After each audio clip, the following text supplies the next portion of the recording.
السلام علیکم ورحمۃ اللہ وبرکاتہ۔ رمضان نعمت الہی ہے، اس کا احساس کرتے ہوئے شکر ادا کیا جائے۔ ماہ رمضان رب تعالیٰ کی طرف سے ملنے والی ایک نعمت ہے۔ عام طور سے انسان کو اس نعمت کا احساس کم ہی ہوتا ہے، جو حاصل ہو جاتی ہے لیکن جو نہیں مل پاتی اس کے لیے تڑپتا رہتا ہے۔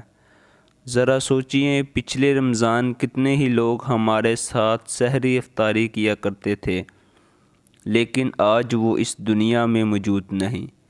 کتنے ہی لوگوں کو ماہ رمضان میسر نہیں آتا۔ اس لیے اس نعمت الہی پر باری تعالیٰ کا شکر ادا کیجیے، کیونکہ شکر کرنے سے اللہ تعالیٰ یہ نعمت ہمیں دوبارہ دیتا رہے گا۔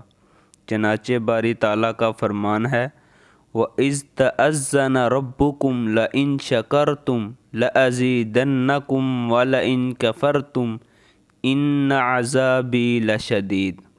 سورہ ابراہیم آیت نمبر 7، جس کا مفہوم ہے، اور جب تمہارے پروردگار نے تمہیں آگاہ کر دیا کہ اگر تم شکر گزاری کرو گے تو بے شک میں تمہیں زیادہ دوں گا، اور اگر تم ناشکری کرو گے تو یقیناً میرا عذاب بہت سخت ہے۔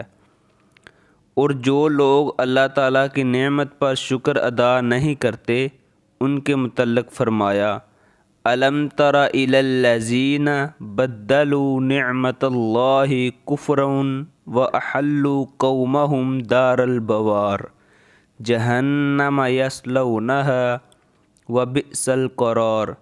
سورہ ابراہیم آیت نمبر 29 اور 28، جس کا مفہوم ہے، کیا تو نے ان لوگوں کی طرف نہیں دیکھا جنہوں نے اللہ کی نعمت کو ناشکری سے بدل دیا اور اپنی قوم کو ہلاکت کے گھر میں لا اتارا؟